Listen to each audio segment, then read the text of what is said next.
allowing the flux of experience to be there, to unfold one thing after another.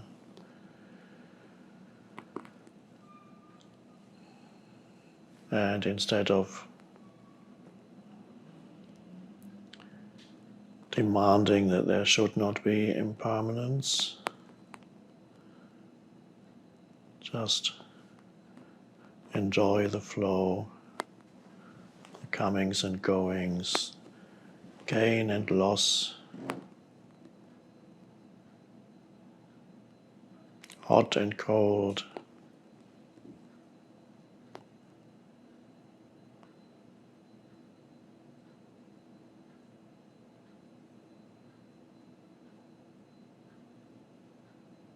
So these are all forms that arise in your experience.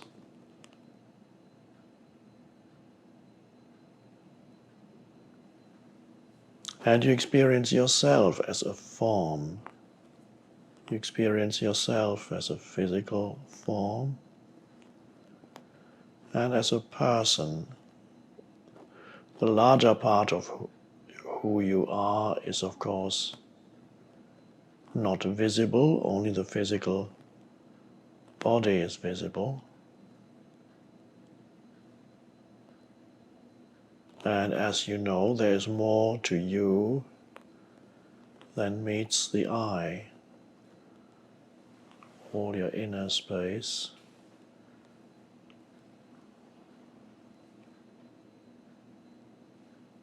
Thoughts, feelings, emotions.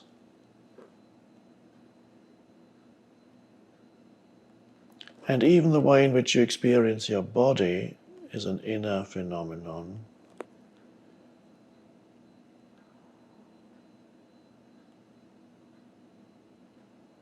But even that inner self is still form on that level.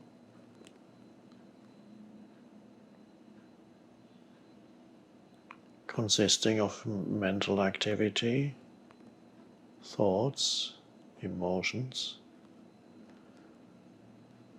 and perceptions.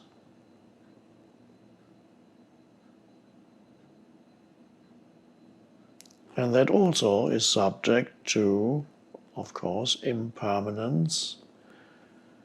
The physical body changes.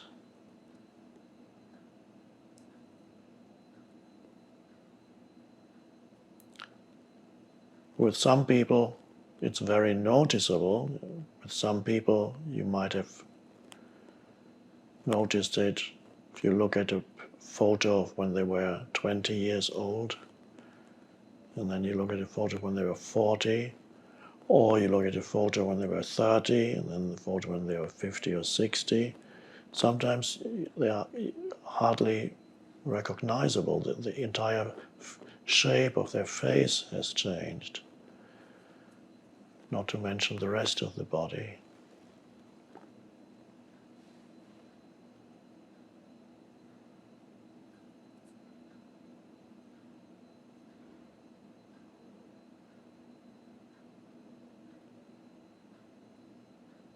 So all is subject to the fleetingness of things.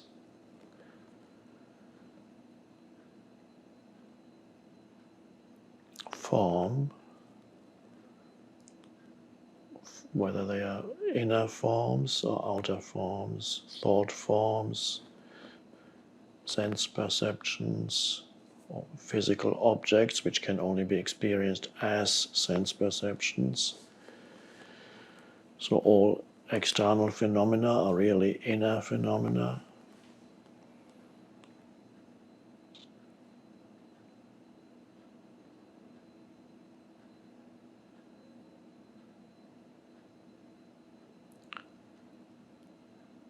So you yourself, your person, the person who you are for a little while, subject to change, and eventually, sooner or later, it disappears. One day you're here, The next day you're gone.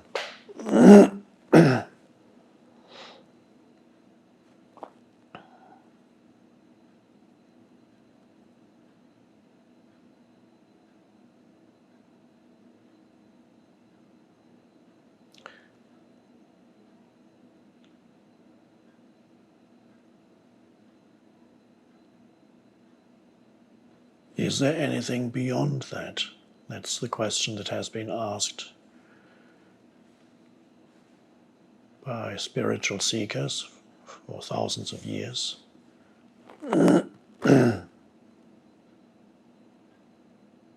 And of course there is.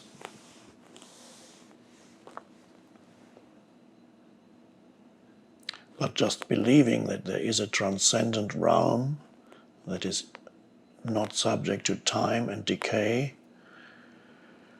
well, believing in that as an article of faith might serve as a little crutch on your life. It can be a comforting thought, similar to the thought of there is a God. It's a comforting thought, but it does not really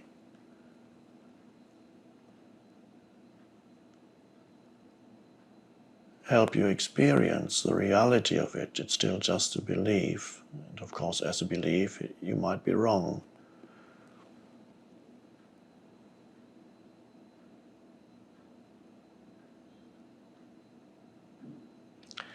In The Power of Now, probably, I used the term form identity and essence identity, referring to the human being. So you know a lot about your form identity, which changes and it's not going to last. Even if it lasts, if an aspect of your form identity lasts beyond your physical existence, that will also be subject to change as a form, because no forms are permanent yet. So if there is life after death, you're not going to be Mr. So-and-so or Mrs. So-and-so for the rest of eternity. Your personal identity. Of course, it's all forms are subject to metamorphosis and change and transformation.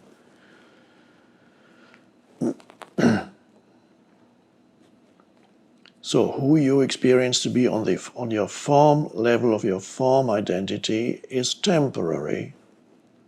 Even if it continues for a while beyond the physical form, that is also temporary, and then it shifts and changes, dissolves. But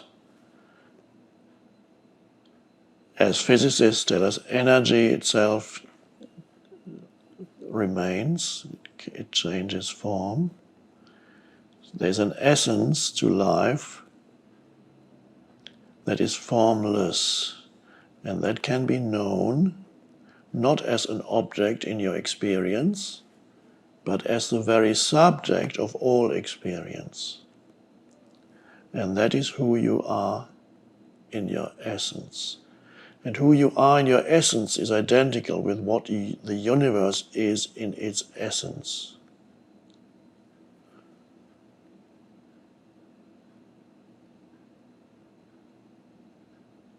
And that is the realization of your essence identity that frees you from unhealthy, let's put it like that, attachment,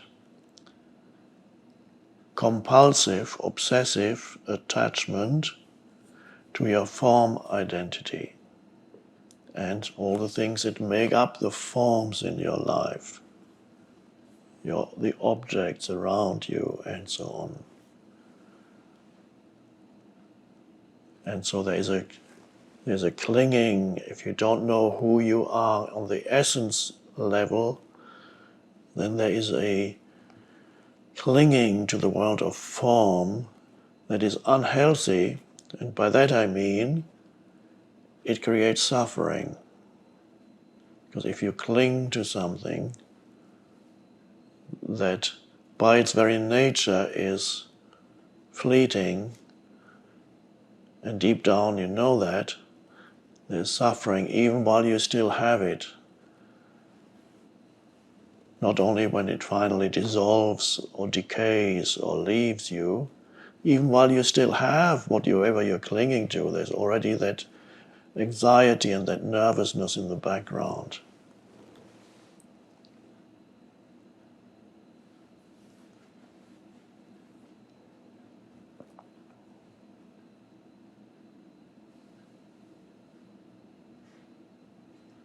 Form identity, essence identity. Essence identity is not something that arises in your experience because it is the foundation of all experience. And it is, I sometimes call it inner space. It is known not in a subject-object relationship, but it knows, let's put it like that, you know it as yourself when the mind subsides for a moment, thought activity ceases, like now, and all that's left is a sense of presence.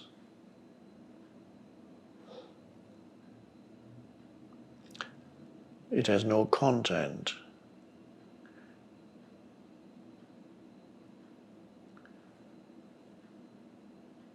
From the point of view of form or form identity, it is nothing.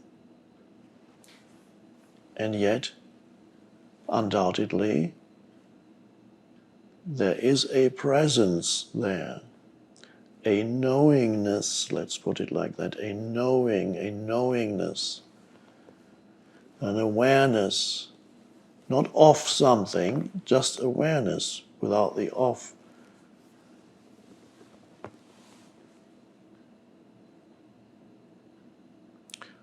To use an analogy, light, let's say you are a ray of light, and usually you know what the light shines on things, and it shines on something and you know it because the light shines on something. If the light doesn't shine on something, you can't see it. In order to see light, there needs to be a reflection. So let's say you are the light, and suddenly you realize your essential nature as light and not what you thought before. You took yourself to be whatever the light reflects.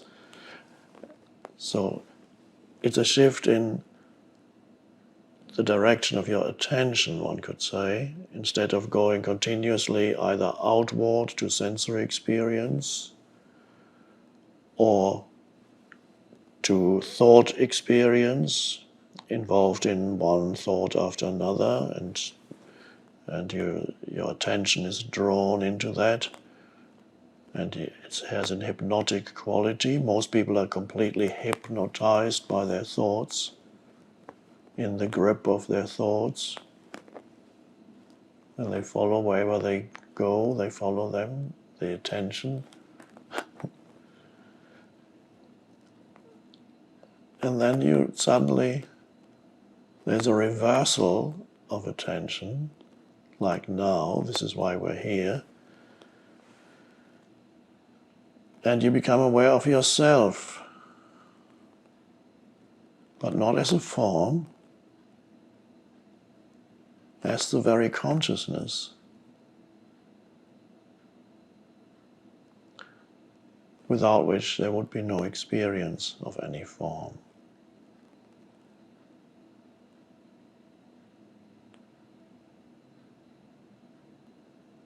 And it has no features. That's why the Buddha called it emptiness. Sometimes he called it emptiness. In other Buddhist traditions, I don't know whether the Buddha also used that term or it came later, Buddha nature is another term that you have not only and that of course is essence, identity. That is your Buddha nature, or if you Christ consciousness, whatever you want to call it.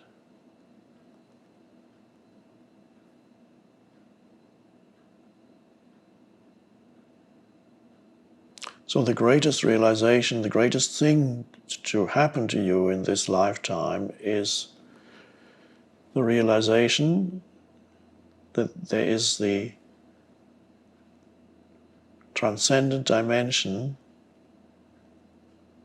in the background of your life. And to have it there, at first as glimpses, then sometimes it stays for a while, that realization, which I sometimes describe as a stillness in the background while your life unfolds in the foreground. And you become aware of more spaces arising in between thoughts, more stillness arising, more presence, more peace.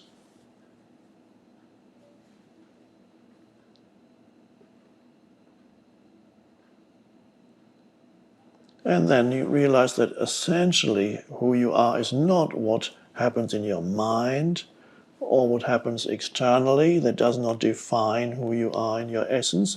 Losing your job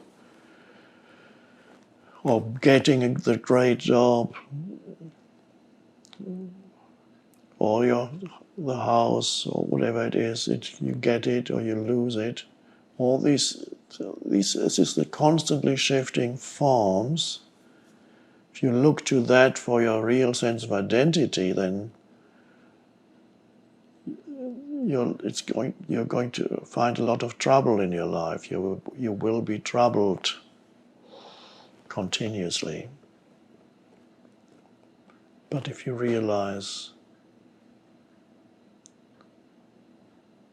yourself as that alive stillness, spaciousness,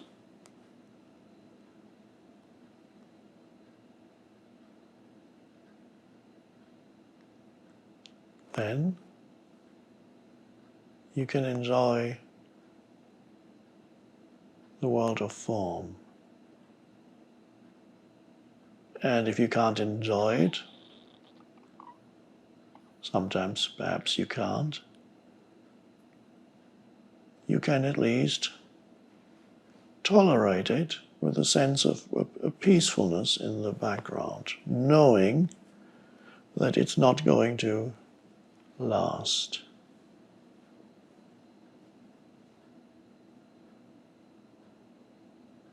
You can accept whatever is right now. If you can't enjoy it, at least you can accept that this is what is right now. It may change the next moment, or in a year's time, or 10 years' time, but in the meantime, this is what is. Or you can take action to change it, but even then, in the meantime, it is. You take action, I'm going to do that, and then you do it, also in the present moment. At some point, the situation changes. Either the change may be brought about by your action, or it just comes. It's in the nature of things. But in the meantime, you lived in alignment with the isness of the present moment, which in itself, that acceptance of what is, as I have often said, and that acceptance of what is, if you realize, you make that into your spiritual practice, become one with the isness of this moment, then the transcendent dimension, your essence identity, reveals itself as a piece in the background. So the acceptance of form, that whatever form arises in the present moment, forms change, so there's a succession of forms arising, and it's all in the now, and you let go of dysfunctional mind patterns like, this shouldn't be happening,